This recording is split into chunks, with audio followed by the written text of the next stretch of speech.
Olá, sejam bem-vindos. Dando continuidade à nossa disciplina de avanços tecnológicos, nós vamos falar um pouquinho sobre radiologia forense.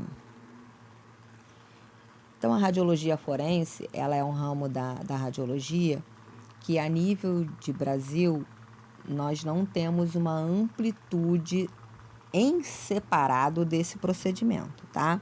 O que a radiologia forense faz? Ela vai auxiliar, tá, no processo pós-mortem de identificação de causas de óbito. Tá? Então, vamos usar os termos brasileiros. Vai prestar auxílio aos processos do IML, tá? Do Instituto Médico Legal, que faz os laudos médicos de identificação do óbito. Tá? Também em situações de lesões corporais, etc. Mas aqui no Brasil a gente não tem isso em separado, não. Então, a medicina legal ou forense, né, ela é a especialidade que utiliza os conhecimentos técnicos e científicos de todas as ciências que subdiziam a medicina e presta esclarecimento para a atuação da justiça.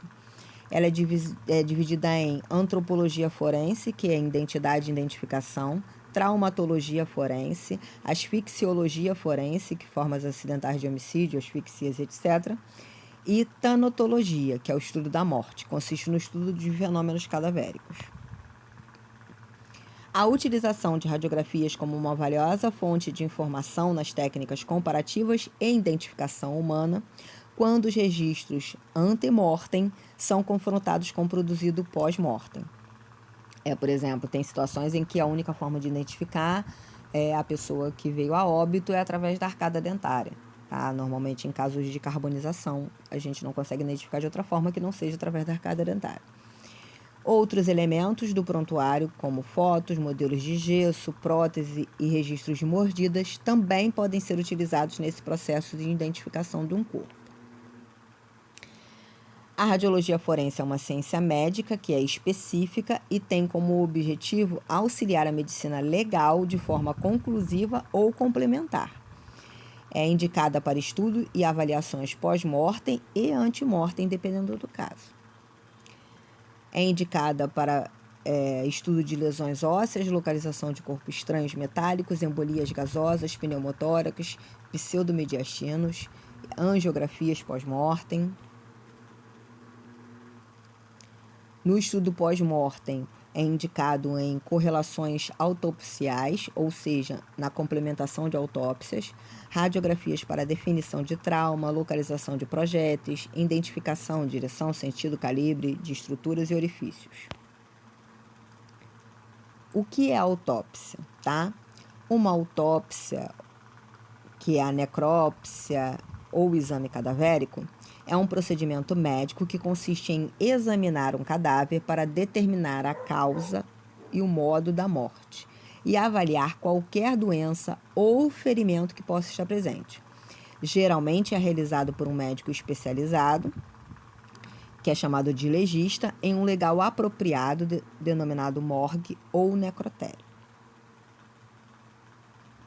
Então, a radiologia forense, ela é realizada dentro de um instituto médico legal, tá? E quem realiza é a polícia técnico-científica.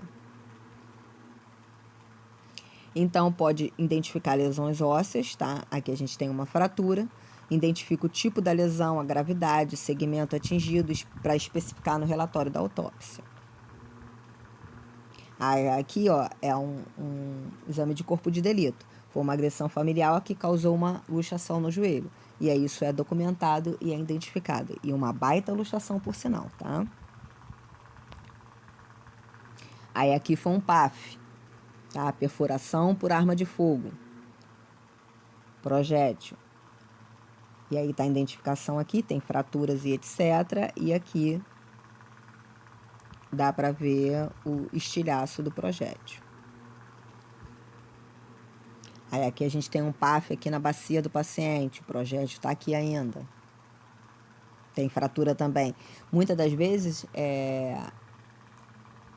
essas situações são pós-mortem, para no laudo poder constar quantos projéteis atingiram, quantos estão no corpo, a localização, o tiro foi de trás para frente, frente para trás, de baixo para cima, de cima para baixo, tá? Tudo isso faz parte do laudo. Aí na antemortem, tá? Estrangeiros ou brasileiros suspeitos de ingestão de cápsulas de drogas são chamados de mula e são capturados com o auxílio da radiografia. Isso é radiologia forense, tá? Condicionalidade e imobilidade com a realização das incidências solicitadas pelo médico, um exame de abdômen AP, um exame simples de abdômen, tá? Um em pé e um deitado, para ele poder ver a localização na parte do intestino em que estão essas cápsulas, tá? Normalmente, se uma cápsula dessa romper, o paciente vai a óbito, a pessoa vai a óbito, tá? Por causa da quantidade que uma cápsula dessa tem. Aí aqui tem um paciente sem nada e aqui um exame com paciente cheio de cápsulas. Normalmente é cocaína e normalmente é pura.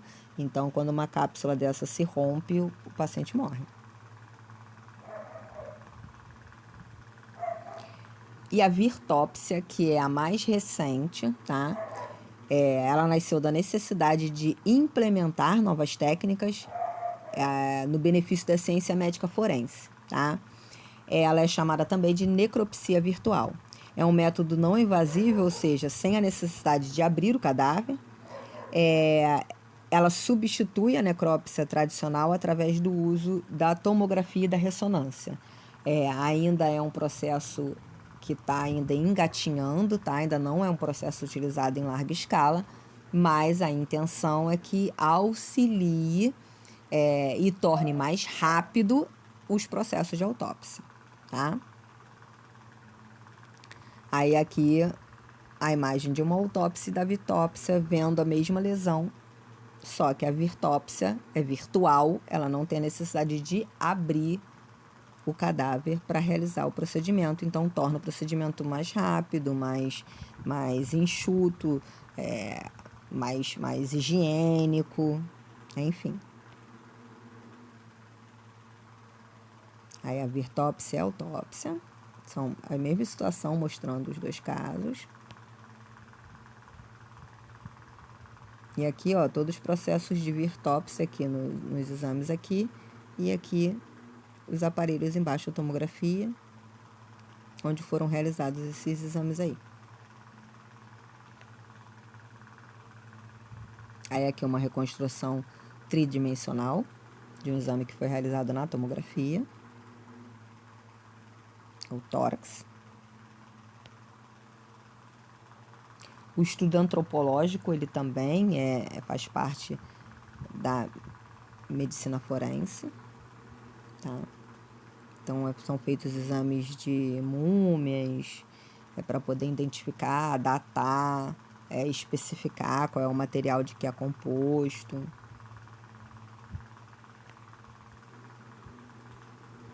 Aqui a gente tem a tomografia do crânio, da múmiazinha.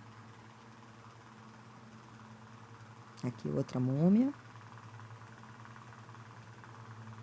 Aí aqui, ó, o processo lado a lado das aquisições, a reconstrução do sarcófago até ficar só os ossos na imagem. Aí uma reconstrução facial baseada numa imagem de tomografia forense. E aí consegue ter uma estrutura, porque faz uma reconstrução 3D, e aí o profissional monta essa reconstrução facial para ver como essa pessoa se parecia antes da morte. Aqui também uma reconstrução 3D.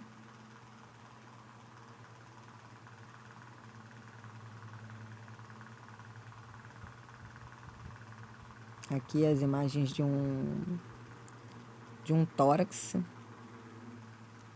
tá? O sistema circulatório ainda íntegro numa múmia de 300 anos. Ficou, dependendo da múmia, ela tem um estado de conservação absurdo.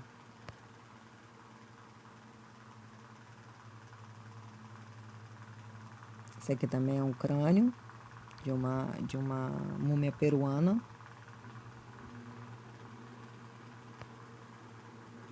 Aqui algumas reconstruções desse crâniozinho. Mais algumas aqui.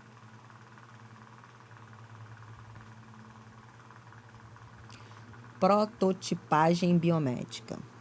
Ela corresponde à reprodução em forma e tamanho real de um modelo tridimensional das estruturas anatômicas do corpo humano a partir da aquisição de uma imagem. Como é obtido esse protótipo? O primeiro passo consiste em definir a região anatômica de interesse. Depois se realiza uma tomografia computadorizada para a obtenção de uma imagem que é convertida para a linguagem de leitura DICOM, tá? A comunicação de imagens dentro da medicina, tá? Essa imagem DICOM é reconhecida pela máquina de prototipagem que vai reproduzir a peça anatômica tridimensional em tamanho e formas reais, tá? Então, normalmente, esse protótipo, esse molde tridimensional, ele é utilizado para substituir uma parte anatômica, uma estrutura anatômica, através de um processo cirúrgico, tá? Então, por exemplo, nesse caso aqui, a mandíbula, o paciente pode ter tido uma lesão tumoral ou uma fratura muito extensa, e foi feito um molde 3D da mandíbula para substituir essa mandíbula com problema do paciente, tá? Então, é colocada essa prótese 3D, esse protótipo biomédico, de um material específico, tá? Para substituir essa estrutura anatômica, tá? Atualmente já tem algumas pesquisas até de alguns órgãos internos como coração, rim, etc., feitos nessa prototipagem biomédica, tá? Mas em maior escala, parte óssea. Aí aqui a gente tem, ó, foi feito um pedacinho do crânio, aqui na frente, né, no osso frontal, em que foi substituído pela prótese e o paciente aqui do lado, pós-operatório. Espero que vocês tenham gostado. Nossa próxima parte vai ser paciente internado. Espero que vocês tenham gostado. Até a próxima.